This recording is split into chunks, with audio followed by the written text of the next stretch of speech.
Welcome to the Disneyland Beat, where our toes tap to a Disneyland drum. And we whistle while we work. In today's video, we'll take a look at Universal Studios Hollywood and if it's a good addition to your Disneyland trip. We talk pricing, travel, timing, and what the park has to offer for a Disneyland fan. Come on into the parks with us. Like, subscribe, and stick around. Disneyland is your land. Come seek an adventure at your pirates, eh? Made the jump to light speed. 5, 4, 3, 2, 1, Hi, I'm Amy. And I'm TC. And in short, yes, Universal Studios is a great addition to your Disneyland trip, but there's quite a few considerations that you might want to consider to see if it's right for your group and to make the day go smoothly. It's the most similar theme park to the Disneyland Resort experience in the Southern California area, and it has some very impressive and unique ride systems and character experiences, but one thing to consider is its distance from the Magic Kingdom. Please take note of its location. Universal Studios Hollywood is about a 39-mile drive from where the park is in Orange County to Hollywood's Universal City. Though this drive may only be 39 miles, it can take 60 to 90 minutes on an average, 7 days a week. The LA traffic typically kicks in by 6:30 a.m. and it doesn't let up until 9 p.m., so we do recommend you plan well. Perhaps a down day between the two parks or actually staying around Universal Studios. Universal is not far from LAX or Burbank airports, though affordable lodging can be hard to find. Universal has 2 hotels on site and both can be very expensive, and there's not a bunch of other hotels within walking distance like at Disneyland. Another thing to consider is the park does not stay open as late as Disneyland. A normal day might start at 9 a.m. and end by 6 p.m. Luckily on our visit though, the park opened at 8 a.m. and closed at 10. There are a few transportation services, Starline shuttles being the most popular that run a service between the two parks, but expect to pay around $50 per person. Most ride shares will not travel that far, but some will. Though the drive is a busy one, once you get past downtown LA, it affords cool views of Hollywood and the Hollywood sign. Universal, much like Disneyland, has enormous parking structures that feed directly out onto CityWalk, Universal's downtown Disney or Disney Springs. It has a bunch of nice dining spots and cool shops. There was a stage and fountains. We went ahead and grabbed our power bands at the Nintendo shop here. Parking costs extra, and there's also valet and preferred parking. We learned that if you have someone in your party in a chair, you might pay extra to park at the Frankenstein parking structure as it's the closest to the front gate of the park. We rented a wheelchair at Universal for a member of our party and had to do that once inside the park, unlike Disney's Esplanade counter service. The Universal employees all throughout the day were excellent, we had no problems, and for the most part, the ADA accessibility at the park is really well thought out.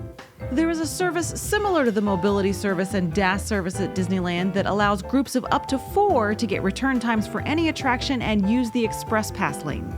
We only used this for one attraction because we did purchase Express Passes for the day. Express Pass allows you front-of-line service similar to Lightning Lane for every attraction, with the exception of the new Mario Kart ride. And you don't even have to get a return time. You can just roll around the park as you see fit and just ride everything that you want one time. It was an amazing way to explore the park. Each ride had a separate entrance and moved fast. However, it cost us nearly $90 a person on the day we visited. The pricing for the park is demand pricing, and it cost us over $200 per person on our day to get both in the park and to get the excellent front-of-line service, the Express Pass.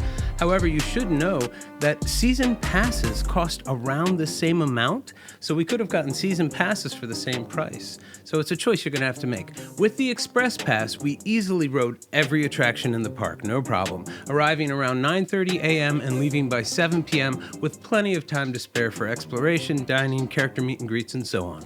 There are not that many things to do overall compared to Disneyland, but that's not really a bad thing. It makes for the perfect one-day park. The attractions are 12 rides and 3 shows that are not that hard to schedule out in a day, and the character meet and greets are also pretty easy to find. If we had to wait out the standby lines, which were 30 to 55 minutes on average, it might have been a much more challenging day. The park is broken up into 2 major areas, the large and well-themed upper lot on the top of the hill, where details fill every street, alley, and corner. Here you're going to find immersive lands themed to Harry Potter, The Simpsons, as well as whimsical period Hollywood, London, New York, and Parisian street scenes.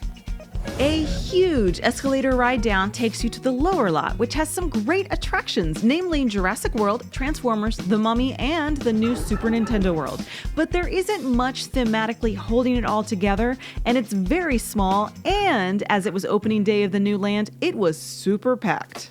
FYI, there is an elevator and a shuttle that goes between the two lots, but we spent like 45 minutes making the trip down this way. Super Nintendo World is available via a virtual queue currently, and though we arrived 90 minutes after park opening, we were able to get one for 5:15 p.m., and we thought that was impressive. Once we got inside the quite amazing new world, we found an overpacked square plaza with even simple activities like hitting the block with your power band, having 30-minute waits. Though you're only supposed to stay there for an hour, there was no one making anyone leave, and the crowd seemed to be piling up. It was really overwhelming.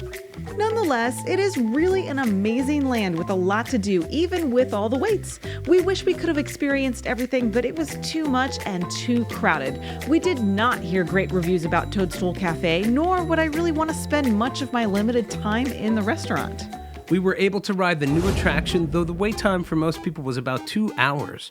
Mario Kart Bowser's Challenge is really awesome. It's unlike anything I've ridden before, and Disney doesn't have anything like it. It combines practical scene elements, screens, projections, wind, fog, augmented reality goggles, and motion. There was a lot going on. The favorite thing I think I saw was Luigi coming towards me on a screen and jumping off of that screen and seamlessly going into my AI goggles. It was really cool.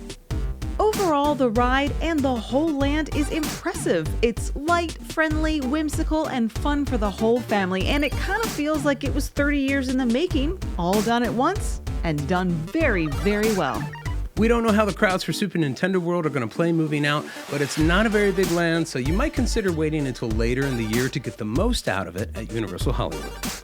Overall, the rideable attractions at Universal Hollywood are a bit more screen-based, and many are just a touch more older kid-friendly than Disney's attractions. There's no shortage of mostly motion simulator rides heavy on screens. Minions Mayhem, The Simpsons Ride, Kung Fu Panda, Transformers The Ride, Fast and Furious, and King Kong 3D are all almost pure screen rides. So, if the soaring around the world or Star Tours types of rides is something that you can't do, makes you sick or nauseous, be aware that makes up most of the rides at this park. There are exceptions. The Jurassic World ride is a fun, if quick, river ride with a huge drop at the end. The Revenge of the Mummy is an indoor roller coaster style ride. Hogsmeade, the Harry Potter land, has a small coaster, not much more than Gadgets Go coaster was, and the incredible ride Harry Potter and the Forbidden Journey. Riding Harry Potter Forbidden Journey for the first time simply blew our minds. It was one of the best themed attractions and most impressive ride systems we've ever experienced, hands down. Your ride vehicle sits at the end of this articulated boom arm that flings you up and around and upside down in front of amazing practical sets and screen-based segments. We found the ride to be super intense, and though there were no major drops when we got off, we felt like we had been on Guardians of the Galaxy Mission Breakout 3 times in a row. The Whomping Willow scene still gets me. Hogsmeade is every bit as impressive as its reputation makes it out to be. Disney could learn a lot about some of these interactive lands, hiding attractions around small alleys and corners and display windows. The only land that seems to come close to this fantasy immersion and decoration at Disneyland is Galaxy's Edge. While in Hogsmeade, we had lunch at the Three Broomsticks, although we heard breakfast there is great too. It had a lot of whole food on the menu, which made it our favorite meal of the day. We highly recommend it. Butterbeer is basically cream soda with some butterscotch foam, but you can get it frozen, cold, or hot, and all three are good. This is a land you can really spend some time in, and we can't wait to come back. We also ate at Luigi's Pizza in Springfield, Simpsons style, which we liked. It's very well themed. Duff beer tastes like Budweiser, basically.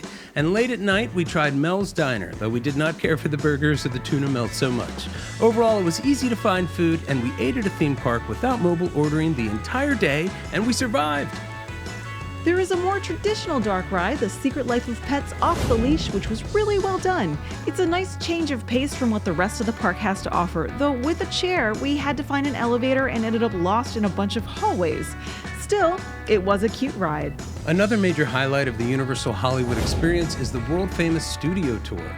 This tour of the Universal backlot was really special, and getting to see so many famous locations and so much film industry activity was really fun. In addition to getting to see several famous sets and filming locations, you also get the 3D King Kong and Fast and Furious experiences included as well. It's really an impressive attraction, so many layers of activity happening at once. If you've been reading in the news recently about how those with a larger than 40-inch waist might have trouble riding attractions at Universal, there's some merit to this. I have a 39-inch waist and several of the attractions were super tight, including Mario Kart, though it wasn't the worst, Secret Life of Pets, Flight of the Hippogriff, and Amy actually had to push the restraints closed on the Harry Potter ride for me on our second attempt at loading. It's so many attractions that if you're not going to be able to ride all those rides, it might not be worth the price of admission for you. We don't get why these brand new rides have these kinds of size restrictions at all. Universal has a couple can't-miss shows. One is the Dark Arts at Hogwarts Castle, their nighttime spectacular, which is projected on Hogwarts. It's a very cool show, but we wish it was more centrally laid out and had a larger capacity, kind of like Disneyland's castle shows do. And the other is the Waterworld show, themed to an almost obsolete 1995 film, but still a great and wet stunt show packed with thrills. Characters are all over Universal, and meeting Transformers, dinosaurs, donkeys, trolls, the Mystery Gang, and monsters is a lot of fun. We hope this gives you a good idea if a visit to Universal Studios Hollywood is a great idea for your trip. Thanks so much for joining us. May the light in the firehouse window always shine brightly, and may your dreams always come true. See you real soon, Mouseketeers.